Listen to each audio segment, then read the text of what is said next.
ජීවිතේ හරි වෙහෙසයි නේද? ඔබට මට අපි හැමෝටම එහෙමයි. ඇයි එහෙම වෙන්නේ? සමහර විට අපි වටේ ඉන්න අය නිසා. ඒගොල්ලෝ අපි බලාපොරොත්තු වෙන විදිහට හැසිරෙන්නේ නැති නිසා. හැමතිස්සෙම අපි බලාපොරොත්තු වෙනවනේ යම් කිසි දෙයක් මෙහෙම වෙයි කියලා. නමුත් හැමතිස්සෙම එහෙම සිද්ධ වෙන්නේ නැහැ.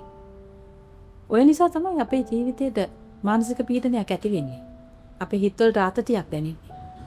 අපි හැමෝම හම්බුනහම අපි කතා කරනවා. මේ දවස්වල හරි එපා වෙලා කියලා කියනවා. හැබැයි මේ ජීවිතයේ ඇතුළේ තියෙනවා මේ එපා වීම නැති කරගන්න, මේ මානසික පීඩන නැති කරගන්න පුළුවන් දේවල්. අපි ඒව අත්හදා බලන්නේ නැහැ සමහර විට. මොකද අපේ කාර්යබහුලකම නිසා.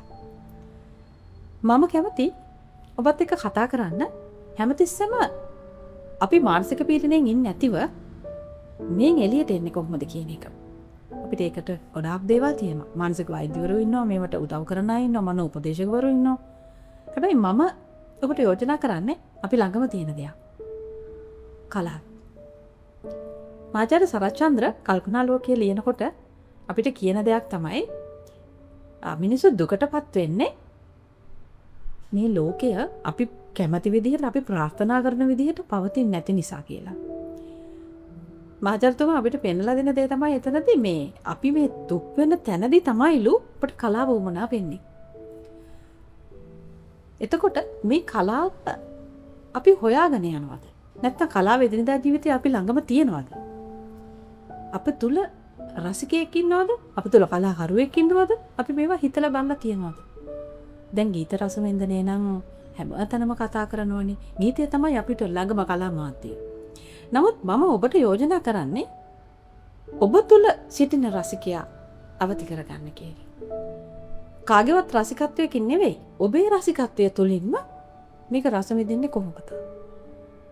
ඇත්තටම ඔබ අත්හදා බලලා නැති වුණා වෙන්න පුළුවන් මේ වනතුරු ඔබ තුල ඉන්නවා ගායකයෙක්, ගායිකාවක්, රසිකයෙක්, රසිකාවක්. මෙන්න මේ කරුණු අපි අවදි කරගන්නේ කොහොමද? අප තුළ මේ ශක්තියතා තියෙනවද නැද්ද අපි දන්නේ නැහැ. හැමෝටම සාහිත්‍යය බැරි වෙන්න පුළුවන්. විගණකන නැති වෙන්න පුළුවන්. සංගීතය අදාරලා නැති වෙන්න පුළුවන්. හැබැයි කලාව රසමින්දින මේ කිසිවක් බාධාවක් වෙන්නේ නැහැ. මම කැමති ඔබත් එක්ක මේ කාරණා ගැන කතා කරන්න. හැමදාම මම කල්පනා කරපු දෙයක් තමයි අපේ ජන සාහිත්‍ය, ජන ගීය අරන් බැලුවම අපේ මුතුන් මිත්තන් කළේ ඔය දේ.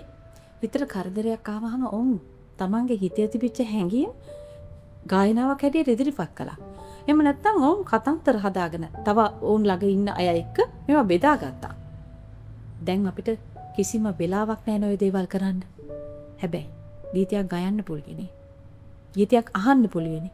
මම කැමතියි ඔබ හැමෝම ගීත ගයනවා. දැන් ගීත ගායනා වලට විවිධාකාර විදිහ අපිට මේ උපදෙස් ගන්න තැන් තියෙනවා, අදාරන්න තැන් තියෙනවා. මම කියන්නේ ඊට කලින් ඔබ තුල සිටින අර මන කියන කලාකරුව අවදි කරගන්නේ කොහොමද කියලා අපි කතා. අපි නිකන් උදාහරණයක් විදිහට මම මේ වීඩියෝ මාලාවෙන් ඔබ ඉදිරිපත් කරන්න බලාපොරොත්තු වෙන්නේ අන්න ඒ කාරණා.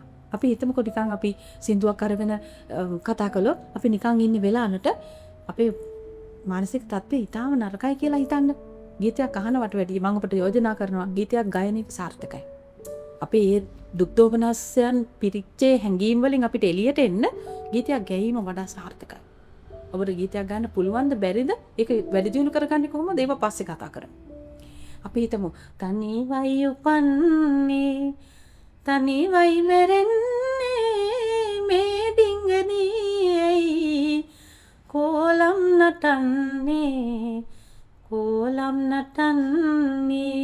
බෞද්ධ හරේම ගමුකෝ අපි මුලින්ම මේ වගේ ගීතයක් ගායනා කරනකොට ඔබ දන්නවද ඔබ තුල නිතරම ඔබ අවධානය යොමු කරන්නේ මේ ගීතේ කොහොමද ගයන්නේ? මේ නාදමාලාව කොහොමද ගයන්නේ කියන එක තමයි ඔබේ ඔළුවට එන්නේ. එතකොට අර හිතේ තිබිච්ච පීඩාකාරී මානසික ධාරාවම කණ්ඩ දීවිනවා. මනෝ වෛද්‍යවරු කියන්නේ තොන් මේ කාරණේම තමයි. එකම දුක්ඛක් හෝ අපිට දැනෙන දෝමනස්ස සහගත හැඟීම් වල එල්ලිලා හිටිය. ඒ වෙලාවට ගීතයක් ගායනා කරන්නේ කොහොමද? ඒකේ වැදගත්කම කොච්චරද කියන එක අපි කතා කරමු. මම බලාපොරොත්තු වෙනවා මේ වීඩියෝ මාලාවේදී තව රහස් ඔබ එක බෙදා ගන්න. මම ඒක කරලා